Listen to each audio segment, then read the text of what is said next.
नमस्कार, मैं हूं अमित शर्मा। हमारे खास कार्यक्रम जनता सरकार में बात करेंगे सत्ता के सिंहासन से लेकर जनता के सरोकारों तक। वहीं आपको हम बताएंगे प्रदेश सरकार की हर इस योजना के बारे में जो होंगी आपके काम की। आपको हम बताएंगे सरकार के उन विकास कार्यों के बारे में जिनका सीधा फायदा आपको हो रहा है। तो अगले 30 मिनट तक आप बने रहिए हमारे साथ और देखते रहिए जनता सरकार।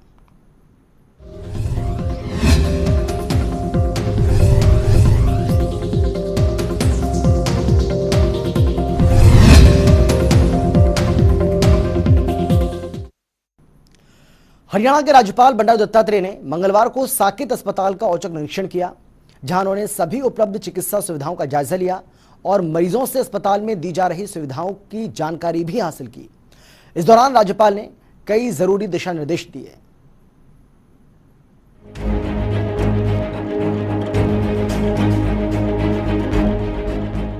हरियाणा के राज्यपाल बंडारू दत्तात्रेय ने मंगलवार को पंचकुला स्थित साकेत अस्पताल का औचक निरीक्षण किया और यहां उपलब्ध सभी चिकित्सा सुविधाओं का जायजा लिया। इसके अलावा उन्होंने मरीजों से अस्पताल में दी जा रही स्वास्थ्य सुविधाओं की जानकारी भी ली। इस मौके पर राज्यपाल के साथ उनके सचिव अतुल द्विवेदी भी मौजूद रहे। वहीं राज्यपाल बंडारू दत्तात्रेय ने पत्रकारों से बात करते हुए अस्पताल के निरीक्षण की जानकारी दी। राज्यपाल होने के बाद मेरे बाद मदर तेरेसा का जो सोसाइटी का हॉस्पिटल है, हॉस्पिटल का मैंने निरीक्षण किया है। सारा जो है यहाँ पर जितने भी जो पेशेंट्स हैं, सारा पेशेंट से काफ़ी दिन ब दिन पेशेंट्स बढ़ रहे हैं और पेशेंट्स भी बहुत गरीब लोग हैं, मजदूरी करने वाले लोग हैं। और ये हॉस्पिटल के प्रांगण में भी काफ़ी पेशेंट्स एडमिशन के लिए, एक्सरे के लिए, फिजियोथेरेपी के लिए काफ़ी वो लोग जो है ये कर रहे हैं। और मुझे खुशी भी है कि आज जो मैं सारे व्यवस्था से बैठ के जो बातचीत किया, वो लोग भी सेवाएं अच्छे कर रहे हैं। राज्यपाल बंडारू दत्तात्रेय ने कहा कि पंचकुला के मदर टेरेसा साकेत ऑर्थोपेडिक अस्पताल में सभी तरह की ढांचागत सुविधाओं को अपग्रेड किया जाएगा ताकि ज्यादा से ज्यादा मरीज स्वास्थ्य सेवाओं का फायदा उठा सके। इस दौरान अस्पताल में सर्जरी, ओपीडी और फिजियोथेरेपी से संबंधित सुविधाओं के विस्तार पर बल देते हुए राज्यपाल ने अस्पताल में मरीजों के बैठने की उचित व्यवस्था करने के निर्देश दिए ताकि अस्पताल में आने वाले मरीजों को किसी तरह की असुविधा न हो। साथ ही उन्होंने अस्पताल में फिजियोथेरेपिस्ट की संख्या बढ़ाने के लिए भी कहा। उन्होंने कहा कि अस्पताल में चल रहे operation theatre, laboratory, x-ray room के विस्तार की आवश्यकता है ताकि ज्यादा से ज्यादा मरीज ऑपरेशन सुविधाओं का फायदा उठा सके। जितने भी जो है पेशेंट है, रोगी है, उन लोगों को अच्छे उच्च स्तरीय सेवा देना चाहिए और इसका क्वालिटी जो है बढ़ाने के लिए इंफ्रास्ट्रक्चर जो है थोड़ा बढ़ाने का काम करनी चाहिए और ऑपरेशन की संख्या बढ़ना चाहिए और फिजियोथेरेपी का भी संख्या बढ़ना चाहिए। वहीं बंडारू दत्तात्रेय ने अस्पताल के पदाधिकारियों को मरीजों के लिए ऑनलाइन पंजीकरण सुविधा शुरू करने के निर्देश दिए। उन्होंने कहा कि पहले से ही पंजीकरण करवाकर मरीज बेहतर स्वास्थ्य सुविधाओं का लाभ उठा सके, साथ ही उनके समय की बचत भी होगी। इसके साथ साथ उन्होंने साकेत अस्पताल प्रशासन की ओर से वरिष्ठ नागरिकों के लिए शाम 3 से 5 बजे तक ओपीडी का समय निश्चित कर उनकी स्वास्थ्य सुविधाओं से संबंधित जांच करने के निर्देश दिए। उन्होंने कहा कि अस्पताल की ओर से महिलाओं और बच्चों की ओपीडी पर विशेष ध्यान दिया जाना चाहिए। जो आउट पेशेंट्स है, ऑनलाइन रजिस्ट्रेशन करने के लिए मैंने आदेश दिया। ऑनलाइन रजिस्टर होना चाहिए और सीनियर सिटीजन को ओपीडी जो है 3 बजे से 5 बजे तक अलग से समय देना चाहिए। वैसा अच्छा व्यवस्था करके ये हॉस्पिटल को और बेहतर बनाने के लिए, इसके लिए मैं चेयरमैन के नाते से और एक बार बैठक करूँगा और सरकार से भी जो है मैं बात करूंगा, मुख्यमंत्री जी से भी बातचीत करूंगा। और सोसाइटी का हॉस्पिटल सेवा भाव से चलना चाहिए। और मदर टेरेसा का नाम भी जो है, जैसे उन्होंने सेवा करके देश को एक अच्छा मातृत्व का जो भावना दी है, कि आसपास से भी वही भावना आगे बढ़ना चाहिए। वह राज्यपाल बंडारू दत्तात्रेय ने कहा कि यह सुनिश्चित किया जाए कि अस्पताल में आने वाले सभी गरीब वर्ग के लोगों का मुफ्त इलाज हो रहा है। उन्होंने कहा कि आयुष्मान भारत योजना के तहत पात्र मरीजों को निःशुल्क इलाज की सुविधा उपलब्ध करवाई जाए। साथ ही उन्होंने आश्वस्त किया कि मरीजों को बेहतर स्वास्थ्य सुविधाएं उपलब्ध करवाने के लिए धन की कमी आड़े नहीं आने दी जाएगी। और मुझे खुशी है जो अपना प्रधानमंत्री का आयुष्मान भारत योजना, वो काफ़ी लोग गरीब लोगों तक पहुंच रही है। तो रजिस्ट्रेशन वो अच्छे संख्या में बढ़ रहे हैं और उसका ज़्यादा उपयोग भी जो है आयुष्मान भारत का भी कर लेने का हम उपयोग कर लेना चाहिए। इस मौके पर अतिरिक्त उपायुक्त मोहम्मद इमरान रजा, पुलिस उपायुक्त मोहित हांडा भी मौजूद रहे। जनता टीवी के लिए पंचकुला से उमंग शोरार की रिपोर्ट।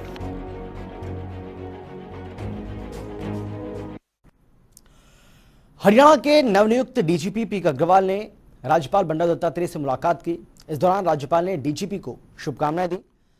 इस मौके पर राज्यपाल ने कहा कि पुलिस विभाग प्रदेश में महिलाओं, बच्चे, दलित और गरीब लोगों पर अपराध रोकने के लिए हर संभव कदम उठाए ताकि हरियाणा पूरी तरह से अपराध मुक्त और नशा मुक्त हो सके। इसके साथ ही उन्होंने कहा कि राज्य में कानून व्यवस्था और बेहतर करने के लिए हर प्रकार के अपराध पर शिकंजा कसना होगा। पुलिस महानिदेशक ने बताया है कि प्रदेश में महिला सुरक्षा को मजबूत करना, नशे को जड़ से उखाड़ने के लिए विभाग के अधिकारियों को निर्देश दे दिए गए हैं। उन्होंने कहा कि सभी तरह के अपराधों का पता लगाने के लिए प्रभावी निगरानी और रोकथाम पर विशेष बल दिया जाएगा। पुलिस और जनता के बीच मधुर संबंध बनाने के लिए पुलिस विभाग के अधिकारियों और कर्मचारियों को प्रशिक्षण भी दिया जाएगा। वहीं चंडीगढ़ में मंगलवार को हरियाणा के नए पुलिस महानिदेशक पी अग्रवाल ने मुख्यमंत्री मनोहर लाल से भी मुलाकात की। इस मौके पर मुख्यमंत्री ने उन्हें दायित्व के लिए शुभकामनाएं दी। आपको बता दें कि सोमवार को हरियाणा पुलिस के नए डीजीपी पीके अग्रवाल जिन्होंने कार्यभार संभाल लिया है, जिसके बाद उन्होंने मंगलवार को सीएम मनोहर लाल से मुलाकात की।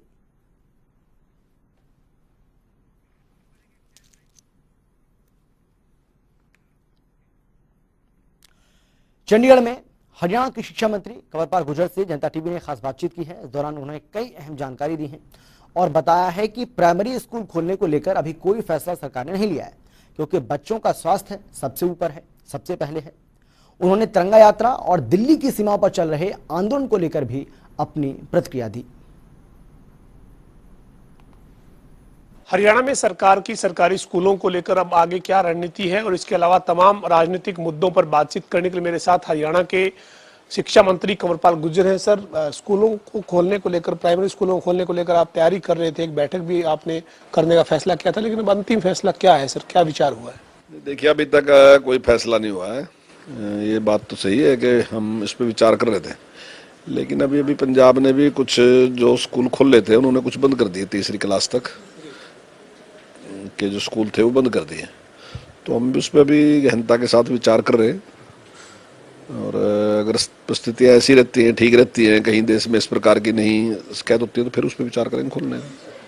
यानी सर, लगातार जो संभावित है तीसरी लहर की चर्चा हो रही है, उस बीच, इस माहौल के बीच में फिलहाल कोई तैयारी नहीं है, मतलब फिलहाल कोई विचार नहीं? नहीं, तीसरी लहर के तो कोई लक्षण कहीं दिखाई नहीं दे रहे, ऐसी बात तो कुछ नहीं है। लेकिन फिर भी सुरक्षा की दृष्टि से अभी हम थोड़ा बचाव उसमें कर रहे हैं। लेकिन अगर जिस प्रकार आज परिस्थितियां हैं बहुत अच्छी हैं, अभी कोई कोरोना कहीं केस उसके हैं नहीं, लगभग 0% है, तो फिर खोल भी सकते हैं स्कूल, लेकिन अभी उसका निर्णय नहीं लिया। सर, इसके साथ साथ जो सरकारी स्कूलों में अभी जो जिन बच्चों के स्कूल लग रहे हैं, यानी 6ठी से 8वीं का आपने खोला और उसके बाद 9वीं से 12वीं के जो बच्चे स्कूल जा रहे हैं, वहाँ की क्या रिपोर्ट है? देखिए, अभी कोई कंप्लेंट नहीं है। केवल 2 स्कूल ऐसे हैं जहाँ पे 6 बच्चे पॉजिटिव पाए गए थे, वो बाहर से पॉजिटिव थे, कोई वहाँ कोई समस्या नहीं थी। तो उसमें हमने तुरंत एक्शन लिया और आगे अभी तक ठीक है और काफ़ी अच्छी संख्या में बच्चे स्कूल में आ भी रहे हैं। सर एक जो है वो पिछले दिनों 5 अगस्त को हरियाणा मंत्रिमंडल की बैठक में ये फैसला हुआ था कि अब कच्चे कर्मचारियों की भर्ती करने के लिए हरियाणा सरकार एक कॉरपोरेशन, कौशल कॉरपोरेशन जो है वो जल्द बनाएगी, जो कैबिनेट ने 5 तारीख को फैसला किया था। लेकिन अभी हाल ही में हरियाणा सरकार ने, शिक्षा विभाग ने 137 जो मॉडल संस्कृति स्कूल है उसमें चपरासी समेत जो ग्रुप डी के पद हैं उन पर भर्ती करने के लिए कॉन्ट्रैक्ट पर जो है वो भर्ती एक एजेंसी के माध्यम से करने का फैसला किया है।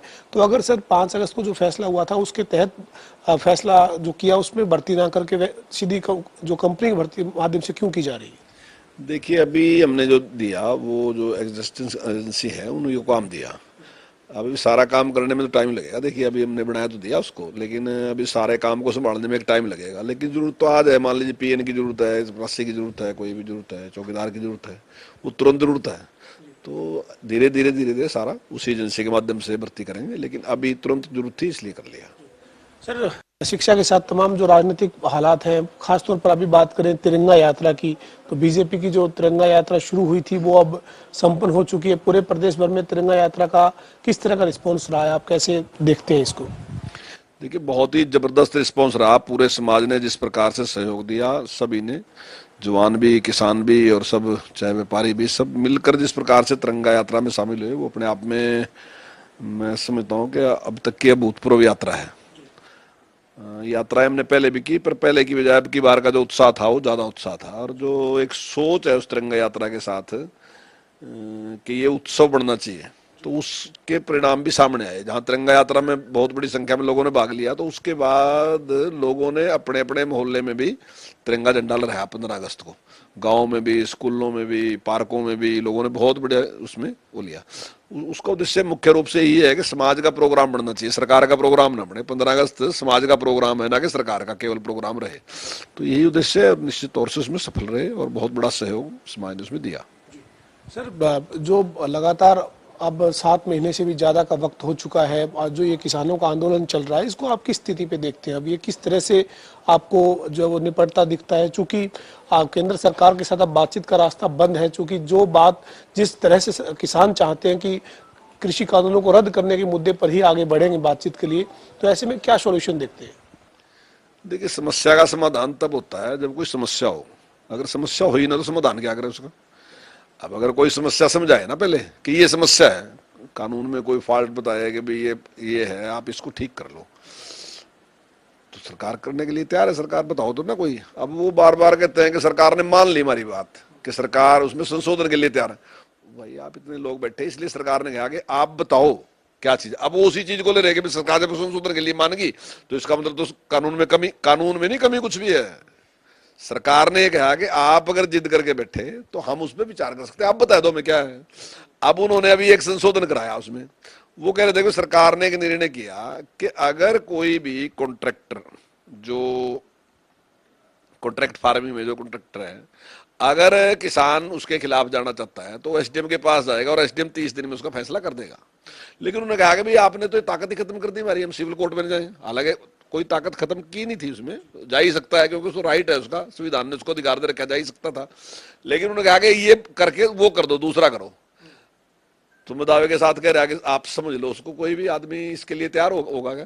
क्योंकि सिविल कोर्ट को कोई भी सरकार बाध्य नहीं कर सकती कि आप इतने टाइम में फैसला करो, लेकिन एसडीएम कोर्ट को सरकार बाध्य कर सकती है कि आप 30 दिन में फैसला करो।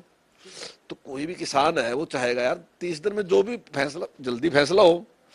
अब एक छोटा किसान कब तक, 5 साल तक मुकदमा लड़ेगा क्या उसका? तो वो संभव नहीं था, लेकिन उन्होंने करवा लिया संशोधन। अब वो संशोधन किसान के हित का संशोधन नहीं है, उनकी जिद का संशोधन वो करवाने में लग रहे हैं। हालांकि कानून में कोई कमी नहीं किसी प्रकार की, अगर कमी है तो बताओ, लेकिन वो कोई कमी नहीं बताते। वो तो केवल एक बात कह रहे हैं कि वापस लो। क्यों वापस लो? क्योंकि हमने कह दिया इसलिए लो वापस, तर्क कोई नहीं है। तो ये केवल जिद है, कोई समस्या नहीं है। तो सर फिर इसका कोई समाधान दिखता है क्या? क्योंकि फिर इस तरह से अगर वो आंदोलन कर रहे हैं, धरने पर बैठे हैं, जगह जगह जो वो कार्यक्रम करते हैं, तो फिर किस तरह से इसका समाधान हो? देखिए, समाधान तो समस्याओं का होता है। जब समस्या है ही नहीं, जबरदस्ती पैदा कर रखी, उसका क्या समाधान करेंगे कोई भी आदमी? एक जिद है कुछ लोगों की, और मैं समझता हूँ कि धीरे धीरे आज सब समाज की समझ में आता जा रहा। आज हर आदमी ये सोच रहा है कि जो ये है ये सही नहीं है, जो भी कर रहे हैं वो सही नहीं है, कुछ लोग हैं जो अपना कुछ ही लगा लो उसको, चाहे वो राजनीति चमकाने की बात लगा लो, चाहे कोई और काम लगा लो, किसी वजह से है, अलग अलग तरीके हैं। कई लोग हैं जो पीछे काम कर रहे हैं और कुछ बड़े बड़े लोग हैं उनको बहका के उन्होंने आगे रखा। तो लेकिन धीरे धीरे जितना बड़ा पहले लोग लगे थे उन्होंने बात को समझ लिया और वो मेरे ख्याल ज्यादातर लोग वापस आ गए, अब वहाँ है नहीं। सर, मानसून सत्र शुरू हो रहा है 20 तारीख को। विपक्ष जो है वो पूरी लगातार जो है वो तैयारी कर रहा है। कई मुद्दों पर जो है वो ध्यानाकर्षण प्रस्ताव, काम रोको प्रस्ताव जो है विधानसभा सचिवालय को विपक्ष की तरफ से भेजे गए हैं। सत्ता पक्ष की क्या तैयारी है? ये रूटीन वर्क है, हर बार विपक्ष जो है वो इस प्रकार के प्रस्ताव लेके ही आता है और ये सरकार की ड्यूटी है, उनका सारों का जवाब देना भी सरकार की जिम्मेदारी है। तो जो भी लेके आएंगे सरकार उनका जवाब देगी, जो भी वो बात रखेंगे। विपक्ष तो कह रहा है सर कि महंगाई, बेरोजगारी, पेपर लीक, सरकार, इस तरह के तमाम मुद्दे हैं, सरकार बचना चाहती है। देखिए, हम कभी किसी से नहीं बचते और अगर पिछला 10 साल का शासन देखे, जब कांग्रेस की सरकार थी तो उसने कितने टाइम शासन चलाया और जब से बीजेपी की सरकार उसने कितने टाइम शासन चलाया। फिर दूसरी बात है कि उन्होंने विपक्ष को कितना टाइम बोलने को दिया और आज जो सरकार है इसने विपक्ष को बोलने के लिए कितना टाइम दिया। तो इन सारी बातों से क्लियर होता है और ये बातें ऐसी नहीं है कि मैं बयान दे रहा, ये तो रिकॉर्ड की चीजें हैं, आप रिकॉर्ड में निकाल के देख लो। तो जब मैं अध्यक्ष था तो तब भी लगभग बराबर टाइम था, इतना ही सत्ता पक्ष का था, इतना ही उसमें विपक्ष का था। हमने कभी कम टाइम नहीं दिया, उनको बराबर टाइम दिया, जबकि उनकी संख्या बहुत कम थी, सत्ता पक्ष की संख्या बहुत ज्यादा थी। तो उसके बावजूद भी पूरा टाइम दिया और आज तक कभी भी सरकार ने इस प्रकार का प्रयास नहीं। बल्कि हमारा प्रयास तो ये रहा है, माननीय मुख्यमंत्री ने हर बार ये बात कही कि आपने जो सवाल किया उसका जवाब सुन के जाओ। अभी ऐसा ना करोगे आप सवाल सुनने की बारी आवा तो फिर आप वॉकआउट कर दोगे, तो आप उसका जवाब सुन के जाओ।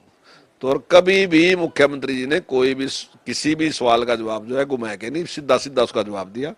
हम आज भी अगर कोई भी प्रश्न वो उठाएंगे, चाहे वो महंगाई का प्रश्न उठाएं, हम महंगाई का भी जवाब देंगे। वो पेपर लीक का उठाएंगे, हम पेपर लीक का भी देंगे। और अगर वो आंदोलन का उठाएंगे तो हम आंदोलन का भी देंगे। जो भी विषय उठाएंगे हम उसका जिम्मेदारी के साथ जवाब देंगे। हमारे साथ हरियाणा के शिक्षा मंत्री कंवरपाल गुर्जर थे, जिन्होंने तमाम मुद्दों पर बातचीत की है। खासतौर पर अभी फिलहाल सरकारी जो प्राइमरी स्कूल है उनको खोलने को लेकर कोई जो है वो फैसला नहीं लिया गया है, लेकिन विचार कर रहे हैं। स्थिति अगर नियंत्रण में रहती है कोविड को लेकर तो इसके ऊपर आगे फैसला लिया जा सकता है। इसके अलावा मानसून सत्र में विपक्ष के तमाम जो मुद्दे होंगे उन मुद्दों का जवाब दिया जाएगा, ये भी शिक्षा मंत्री कंवरपाल गुर्जर ने साफ किया है। वीडियो जर्नलिस्ट विजेंद्र सिंह के साथ पवन सिंह और जनता टीवी, चंडीगढ़। कृषि मंत्री जेपी दलाल ने मंगलवार को रोहतक में मछली उत्पादन केंद्र का निरीक्षण किया और कई मुद्दों पर अपनी प्रतिक्रिया दी है। एक रिपोर्ट आपको हम दिखाते हैं, देखिए। हरियाणा के कृषि मंत्री जेपी दलाल ने मंगलवार को भिवानी रोहतक रोड पर स्थित गांव लारी के पास मछली उत्पाद केंद्र का औचक निरीक्षण किया। साथ ही झींगा मछली पालन करने वाले किसानों से बातचीत की और उनकी समस्याओं का जल्द समाधान करने का आश्वासन दिया। वह निरीक्षण के बाद कृषि मंत्री जेपी दलाल ने पत्रकारों से बातचीत करते हुए निरीक्षण की जानकारी दी। मेरी एक आदत है कि जब भी फील्ड में निकलता हूँ तो किसानों के पास जाता हूँ, चाहे वो मशरूम के हो, चाहे डेयरी के हो, चाहे आम खेती करने वाले हों, चाहे कोई मछली पालन वाले हों।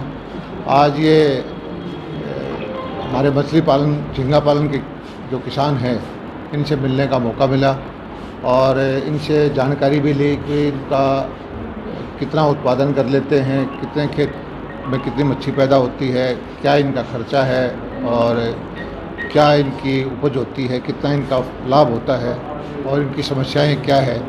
इन्होंने बताया कि एक तो बिजली की समस्या है कि बिजली का रेट जो अभी भी जो हरियाणा सरकार का फैसला है वो लागू ढंग से नहीं हुआ, उसको लागू कराएंगे। और हमारी कोशिश होगी कि भाई यहाँ लेबोरेटरी बने जिससे बीज सर्टिफाई हो जाए और प्रोसेसिंग प्लांट भी हरियाणा में लगे।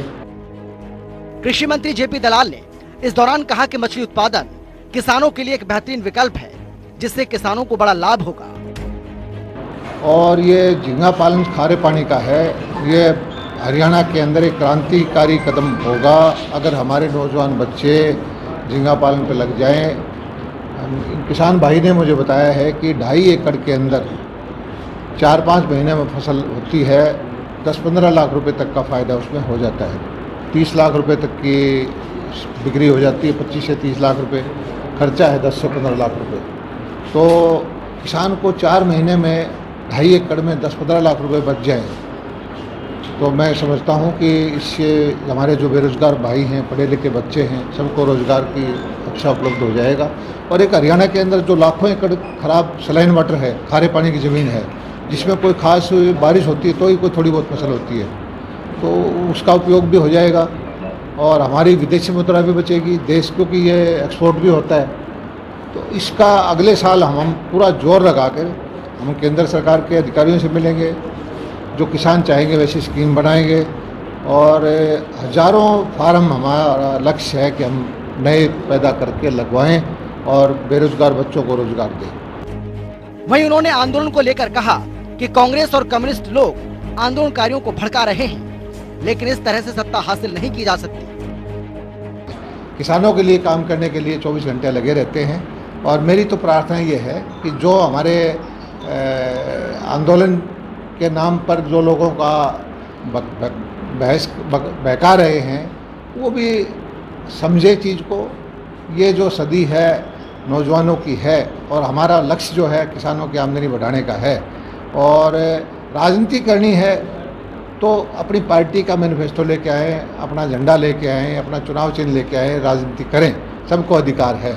और ख़ासकर जो इस आंदोलन में कम्युनिस्ट और कांग्रेस समझती है कि वो किसान के कंधे पर रखकर बंदूक रखकर सत्ता हथिया लेगी, देश का किसान इतना मूर्ख नहीं है। कृषि मंत्री जेपी दलाल ने हरियाणा विधानसभा के मानसून सत्र को लेकर कहा है कि विपक्ष विधानसभा में हंगामा करने की बजाय मुद्दों पर चर्चा करे और लोगों की आवाज उठाए तो ज्यादा बेहतर होगा। जनता टीवी के लिए रोहतक से संजय कुमार की रिपोर्ट। हरियाणा के गृह मंत्री अनिल विज से पश्चिमी कमान के मेजर जनरल हरेंद्र सिंह और कर्नल भूपेंद्र सिंह ने मुलाकात की है। इस बैठक के दौरान उन्होंने कई अहम मुद्दों को लेकर चर्चा की है, जिसमें अंबाला में उड़ान परियोजना के तहत तैयार किए जाने वाले नागरिक हवाई अड्डे के संबंध में अंबाला से कई शहरों को जाने वाली फ्लाइट को शुरू करने, प्रदेश के कई स्थानों में सेना के अनुपयोग वाली भूमि को राज्य सरकार को देने, अंबाला छावनी में बसी कई कॉलोनियों और इन कॉलोनियों को जाने वाले रास्तों के संबंध में विचार विमर्श किया गया। बैठक में सेना के अधिकारियों ने अनिल विज के सामने राज्य में सेना के कैंपिंग क्षेत्र की भूमि को देने के संबंध में भी चर्चा की है, जिस पर गृह मंत्री ने कहा कि राज्य सरकार ने कई परियोजनाओं को अमली जामा पहनाने के लिए लैंड बैंक की स्थापना की है और इस तरह की भूमि को लैंड बैंक के माध्यम से लिया जाएगा। उन्होंने कहा कि सेना के कैंपिंग क्षेत्र की भूमि को लेने के बारे में संबंधित अधिकारियों को मामला भेजा जाएगा।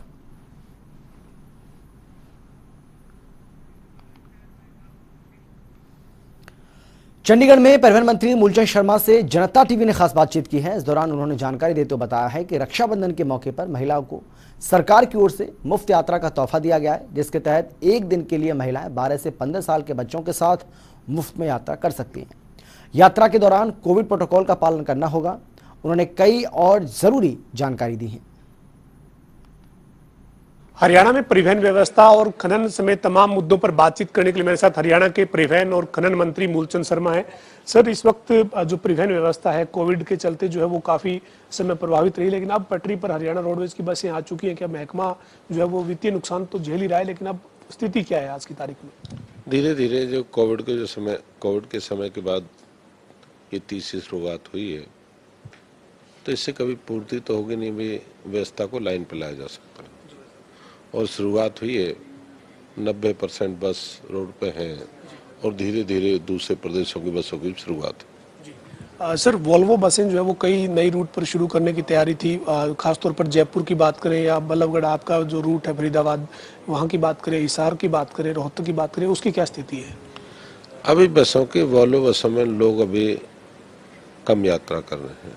हम उन्हीं स्थानों से वोल्वो चलाएंगे जहाँ से वोल्वो बसों की सवारियाँ मिलेंगी, जैसे जयपुर है, दिल्ली है या दूसरा गुड़गांव है, जहाँ पे बस पूरी सवारियाँ होंगी, पूरी सीट बुकिंग होगी, वहीं से हम चला रहे हैं और जैसे डिमांड रहेगी हम पूरी वोल्वो चलाएंगे पूरे। सर, एक पिछले दिनों आपने एक फैसला किया था कि अब ई टिकटिंग की जो है वो व्यवस्था आप करेंगे और जैसे टिकटों में कई जगह पर धांधली की चर्चाएं रहती थी, अब उस पर कहाँ तक आप बढ़ पाए हैं? क्या आपकी तैयारी है उसमें? आने वाली जो हाई पावर कमेटी की मीटिंग उसमें वो रखेगा एजेंडा। ये मान चले 1 महीने में सारी ई टिकटिंग काम चालू हो जाएगा। सर, रक्षाबंधन पर महिलाओं को जो है वो हरियाणा सरकार जो है वो तोहफा देती रही है। इस बार रक्षाबंधन पर महिलाओं को मुफ्त यात्रा के लिए सरकार ने, आपके विभाग ने क्या फैसला किया है? जो बस हैं 50% के उस पर कोविड के आधार पर एक दिन के लिए 12-15 साल के बच्चे के साथ अभी फ्री की है, एक दिन के लिए, वो भी रक्षाबंधन के लिए। सर, खनन विभाग की पिछले दिनों बैठक हुई थी हरियाणा निवास में, आप भी मौजूद थे। खनन से जुड़े तमाम ठेकेदार, विभागों के अधिकारी और तमाम लोग पहुंचे थे। क्या है सर, खनन नीति क्या है आपकी और अवैध खनन को लेकर क्या स्टेप उठा रहे हैं? जो प्रदेश के मुख्यमंत्री ने खनन की नीति उससे सरलीकरण करना, और पिछली जो खनन जो नीति थी उस नीति का आज तक फैसला नहीं हो पाया। कई बार ऐसी समस्याएं थी, किसी माइनिंग ने माइनिंग ले ली, उसने माइनिंग चलाई नहीं, सरकार उससे पैसे मांगती, वो अपने कहता है मेरे पैसे में खनन चलाना नहीं चाहता। एक समस्या थी, उसने कहा 5 करोड़ रुपया मैंने माइनिंग के जमा कराए हैं, मेरे वापस दिए जाए। एक सरकार कहती है 25 करोड़ दिए जाए कि इसने 3 साल से खनन करा नहीं।